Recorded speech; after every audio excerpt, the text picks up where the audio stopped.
kemungkinan, tapi saya tidak janji ya, kemungkinan kita juga akan gagas salah satu program untuk mendirikan pusat studi HAM di universitas di bawah naungan Nahdlatul Ulama. Tapi tidak semua ya. Baik, terima kasih. Hari ini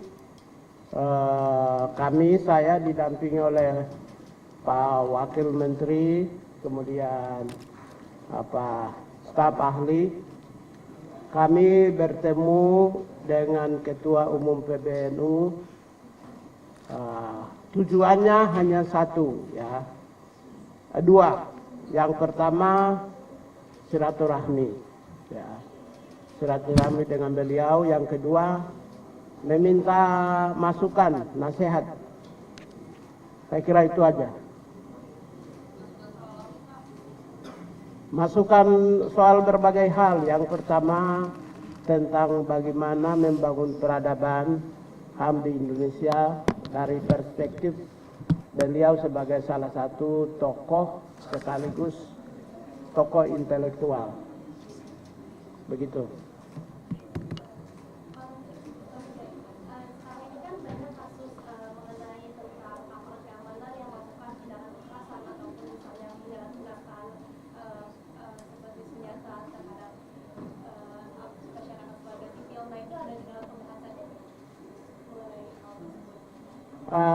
Ini pembahasannya masuk dalam konteks membangun peradaban. Di dalam secara spesifik itu adalah mainstreaming human right. Mainstreaming human right yaitu bagaimana merubah mindset, ya pikiran human right. Yang kedua bagaimana merubah tutur human right dan merubah aksi atau tindakan atau kebijakan yang terkait dengan human right. Itu tidak hanya di dalam institusi pemerintah, tapi institusi pemerintah pusat, pemerintah daerah, sampai dengan kemudian di swasta, private sector, dan juga masyarakat umum. Saya kira itu.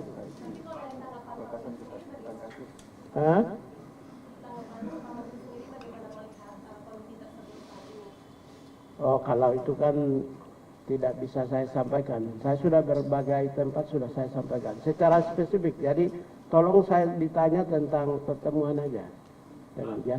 Pak, Kementerian HAM kan punya Stranas Ranking Nasional Bisnis dan HAM, Pak. Terus kan PBNU kan juga ada IUM Tambah, Pak. Itu maksud yang diomongin nggak, Pak, nanti bahwa nanti usaha itu akan tetap patuh terhadap aturan bisnis dan HAM gitu, Pak? Kalau kami sangat percaya dengan Nahdlatul Ulama, karena dia dipayungi tiga. Yang pertama adalah nilai-nilai spiritualitas yang ada, yang tentu menghormati human rights.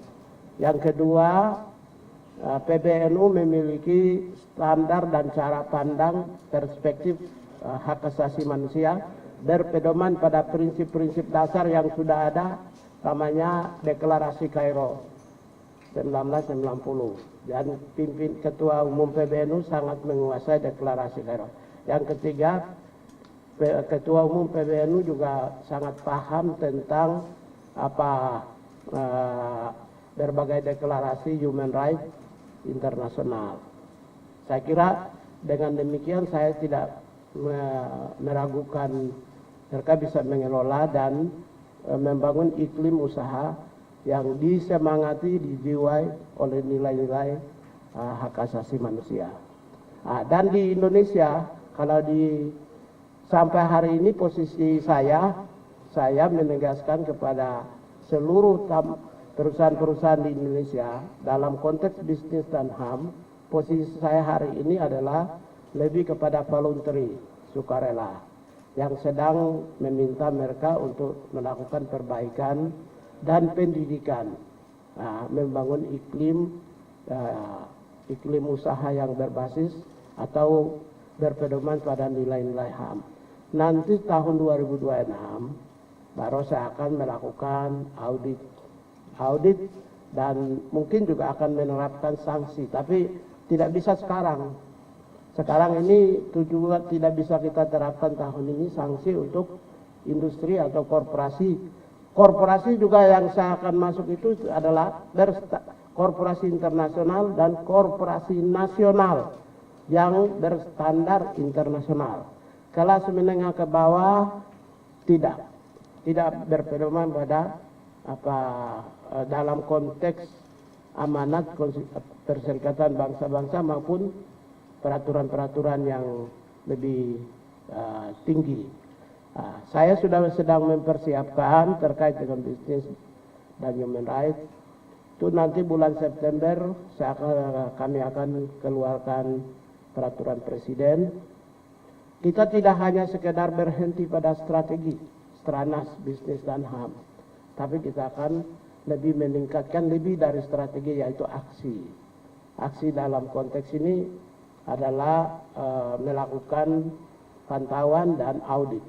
Nah, sekarang ini kita mempersiapkan yang lebih kepada strategi. Strategi berarti kan kita masuk pendidikan, sosialisasi, pemasyarakatan kepada pengelola usaha supaya bisa kembangkan. Kalau yang tadi ditanya yang khusus mengenai NU ikut terlibat dalam tambang, menurut saya tidak ragu. Karena mereka memiliki dasar agama yang nilainya memuliakan manusia, memuliakan alam semesta, memuliakan Tuhan. Karena itu saya tidak meragukan. Yang kedua, mereka juga memahami tentang prinsip-prinsip dan standar HAM internasional. Saya justru yang menyampaikan, saya ragu justru yang perusahaan-perusahaan internasional yang kelola di Indonesia. Saya justru itu. Kalau di sini, karena itu pertanyaan ini, jawaban saya seperti itu. Berarti itu yang dirancang pada tahun 2026 ini sanksi terhadap korporasi atau perusahaan yang melakukan bisnisnya tetapi melanggar HAM seperti itu. Ya. Oh, sanksinya sekarang seluruh dunia sudah jadi semangat. Semangatnya begini. Nanti kalau pengelolaan usaha yang tidak berpedoman kepada hak asasi manusia, di dalam prinsip internasional itu ada 3. Pemerintah memiliki perlindungan, melindungi, protection, yaitu tugas pemerintah. Tugas perusahaan adalah menyangkut tentang penghormatan. Yang dimaksud penghormatan itu adalah bagaimana mengelola usaha, ya, dengan berstandar pada prinsip-prinsip HAM. Lalu yang ketiga itu bagaimana kalau terjadi sebuah peristiwa pelanggaran, seperti Minamata di Jepang, Fukushima, atau Chernobyl yang menyebabkan ekosistem biota, kerusakan terhadap alam dan juga kepada manusia. Bagaimana melakukan proses remedinya, restitusi terhadap korban dan lain. Nah, itu sudah ada standar. Karena itu berpedoman pada standar inilah sebenarnya yang nanti kita akan menerapkan setelah 2026 ke atas.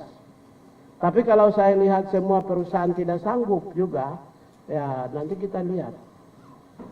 Nah, sekarang ini proses tahun ini adalah kami berikan kesempatan kepada perusahaan untuk melaporkan kondisi usaha yang dikembangkan melalui online, Prisma namanya. Mereka bisa melaporkan misalnya sesuai dengan undang-undang kita kan tentang disabilitas 101 artinya setiap perusahaan yang mempekerjakan 100 orang harus ada disabilitas 1 orang. Andaikan jadi perusahaan melaporkan melalui Prisma di online kepada Kementerian HAM. Oh, kami mempekerjakan ada 1 orang karena karyawan kami 100 orang. Itu. Setelah itu tidak apa-apa. Untuk tahun ini kami percaya aja. Gitu. Tapi mulai tahun depan kami akan cek benar gak. Ternyata kami datang cek di perusahaan itu tidak ada 1 orang pun disabilitas tidak dikerjakan oleh mereka. Maka itu sudah jadi salah satu bobot penilaian akan kurang di tahun-tahun yang. Tapi itu 2026 ke atas ya. Saya juga tidak mau gegabah. Saya beri kesempatan untuk korporasi untuk bisa mengembangkan itu. Saya kira yang lain pertanyaan lain aja. Terkait yang pertemuan aja. Oh, ya. Ya, yang pertama tentu kerjasama yang paling kita butuhkan kan NU dan semua sumber daya yang ada akan menjadi bagian dan partner strategis bagi Kementerian HAM untuk satu membumikan, membangun kesadaran HAM bagi masyarakat. Yang kedua itu khusus dalam dunia pendidikannya. Kemungkinan, tapi saya tidak janji ya, kemungkinan kita juga akan gagas salah satu program untuk mendirikan pusat studi HAM di universitas di bawah naungan Nahdlatul Ulama. Tapi tidak semua ya, kita akan lihat satu atau dua mungkin kita akan bangun. Lalu yang ketiga nanti kami juga mendidik TOT, tenaga-tenaga trainer untuk sosialisasi, penyuluhan dan pendidikan HAM di sekolah-sekolah, apakah di perguruan tinggi atau di pesantren. Dan itu semua disambut baik oleh Ketua Umum PBNU. Begitu atau bagaimana? Harapan bagi NU. Harapan. Kalau NU itu sudah menjadi pedoman hidup kami selama ini. Jadi harapan gimana? Saya hidup saya itu hidup dalam lingkaran NU. Saya dari Papua dibawa oleh Gus Dur. Jadi saya ya seperti yang kalian melihat saya jadi menteri ini juga karena Gus Dur bawa saya dari Papua. Saya satu-satunya menteri yang dibawa Gus Dur dari Papua ya. Dari wakil